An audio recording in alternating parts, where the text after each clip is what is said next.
start sending homework. How many people are usually left? Sorry? How many people are usually left? We'll probably.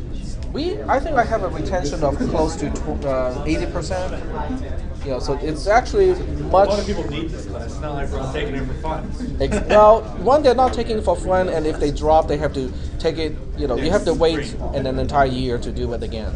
So that's one of the reasons. It's not like, you know, well, I'll drop it and, you know, take the class again, you know, next semester, because there's no telling, you know, whether they can even get into the class the next year or not. All right. Okay. So let's go ahead and get started. Okay. For people who want to add to the class, well, this is actually for the entire class. For people who want to add to the class, you know, I know some of you try to add to the class, but you cannot because there's a time conflict. I talked to the dean. The dean said if you have a time conflict of more than 20 minutes, he cannot sign the form. And I think his hands are tied, you know, because, you know, his own supervisor, you know, has, you know, certain rules and stuff like that. So what we are going to do, you know, if you want to add to the class, you know, and you have to add to the late lab section because the earlier lab section overlaps with your other classes. The dean has already. Yeah, go ahead. Oh, I was gonna say, are you gonna give us a different ad number for that? Not add numbers. You have to have these petition forms. And so what you need to do is, you know, he signed his part already. So what you need to do is to, you know, write your part, you know, and date it, and then finish your part. I'll finish mine, and then, you know, we will, you know, you have to turn this into the admission and records office, and that should complete the process. This will add you to the lab section after the lecture. Okay, for those of you who cannot add to the one earlier. Now, I have another request. Yeah, go ahead. What was the time of the earlier one? From 5:30 to 6:50. Okay. I don't have a time overlap. Okay. It still won't let you add online because it's listed as open when they added the second lab. They wrote open, and it won't let you put a permission number in for open. It'll let you go all the way through and then say, hey, you need a permission number. So you actually have to go to e-services and have them add you to the class. Okay, but I do need people to move from the late lab section to the earlier lab section. In other words, if you do not have a class right now, from 5:30 to 6:50, you can, on paper, move from the lab section after the lecture to the lab section that is before the lecture. Because we need each lab section to have about, you know, at least, you know, 20 people or so, you know, for both sections to stay. So I need someone to kind of volunteer to kind of help balance the numbers. It's really just a number game and paperwork, you know, it's not going to affect your enrollment in any way. But if you are on financial aid, you know, you kind of have to check to see whether it will affect your financial aid or not. But for those of you who do not have, you know, financial aid issues, and you do not have a class from 5:30 to 6:50, I'm asking for your help to transfer to that section so that we have, you know, both sections having at least about 20 people. Okay, so we'll do this, you know, after the lecture. At the end of the lecture, I'll move to room 126, and then we can do the paperwork in room 126. Okay. All right. So once we get that out of the way, I'm going to pass the roll sheet. I still want to take a roll sheet, not because, you know, I need to drop people, because I'm adding everybody to the class, but I still want to, you know, I still want people to keep attending the class. Sometimes when I do screen recording, you know, some people may think, hey, I can just watch the screen recording and I don't have to come to the class. I don't have to drive at night. I can, you know, have a nice dinner when I'm supposed to have dinner at home, you know, that sort of thing. Well, I want everybody to be here. When I took assembly language programming, I know how much, you know, people like, you know, oh yeah, when you took that class like 20 years ago.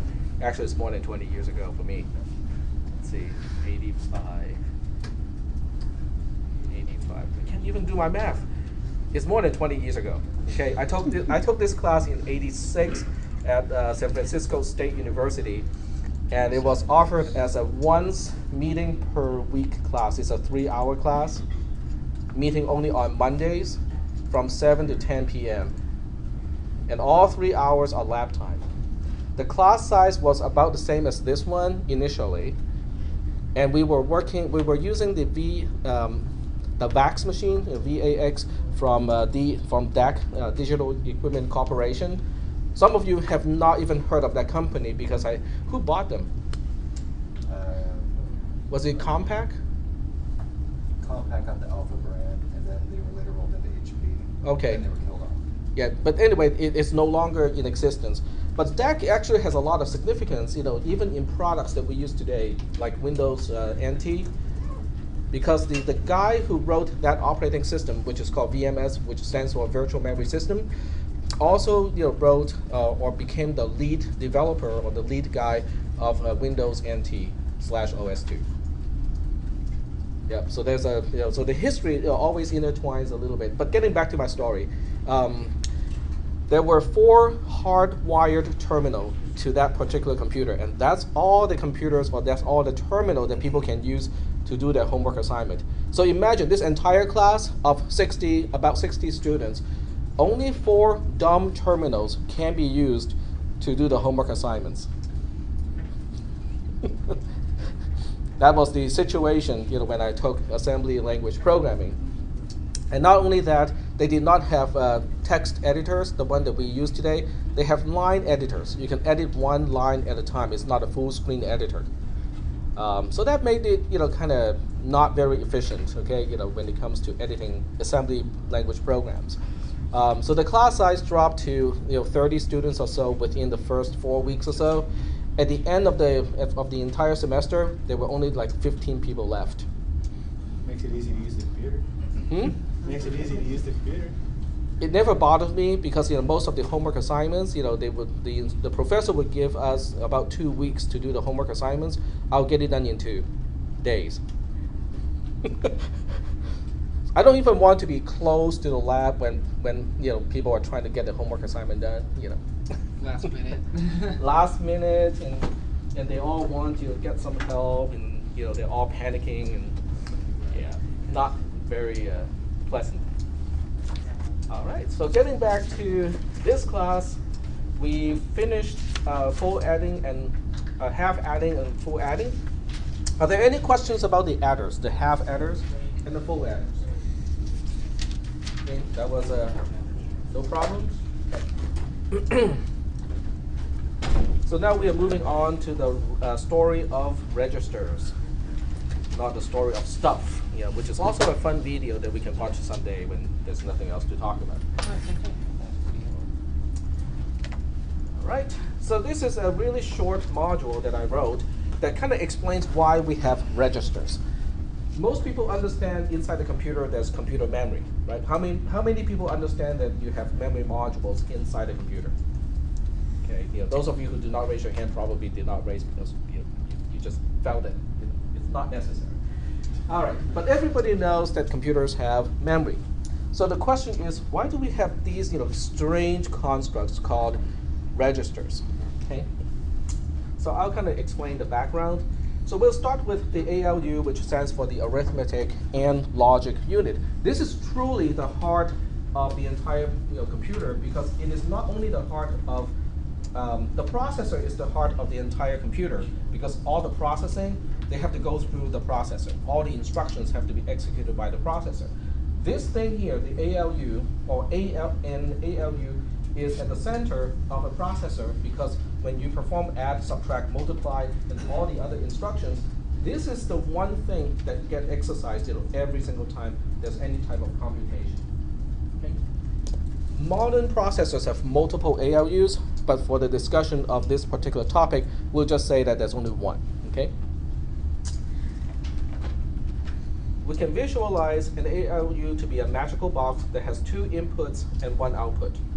In other words, you have input A and input B, and then you have an output of some kind. They all have the same width. So if you're dealing with a 32-bit processor, then you have 2 32-bit input paths and 1 32-bit output path. Okay, so it looks like a Y. The symbol that people use to represent it really just looks like this. It looks like a Y, like that. You have input coming in, and then you have coming out. You have output going out of there.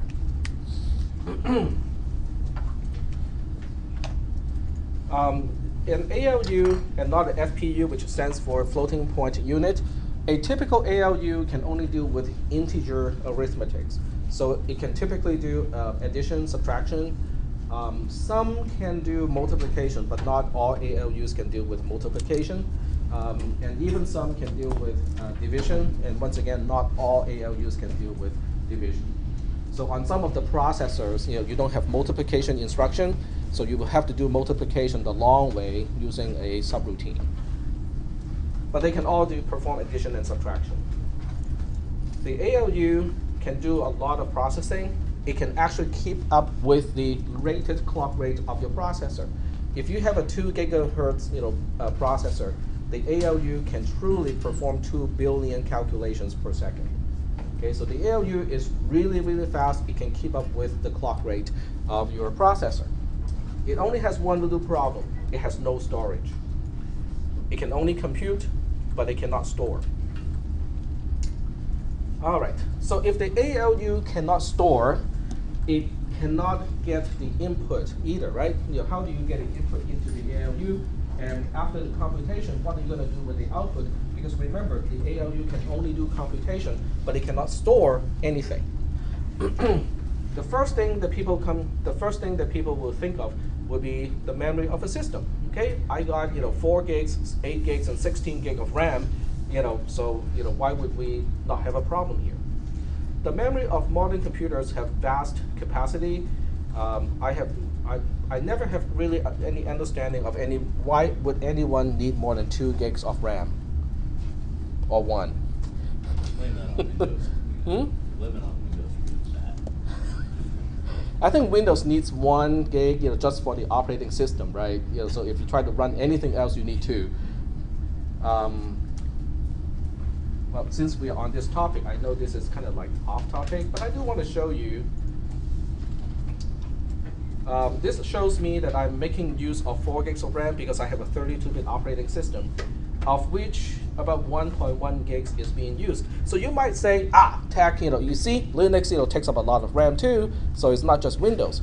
But we can also look at this number here. Out of the 1.1, let's call it 1.2. Okay, let's call this 1.2 gigs of RAM being used. 745 megabytes or 750 megabytes are being used as cache.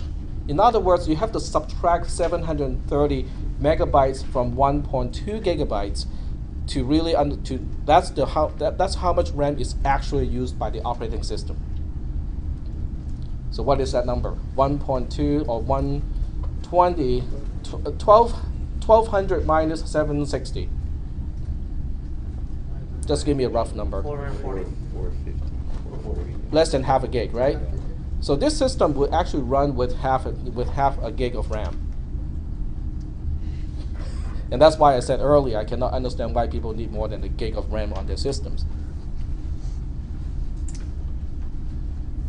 Well, actually, I do understand. I'm just saying that.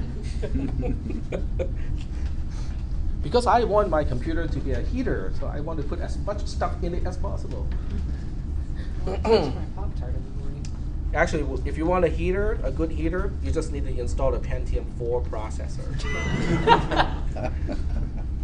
Don't install one of those, super duper new processor.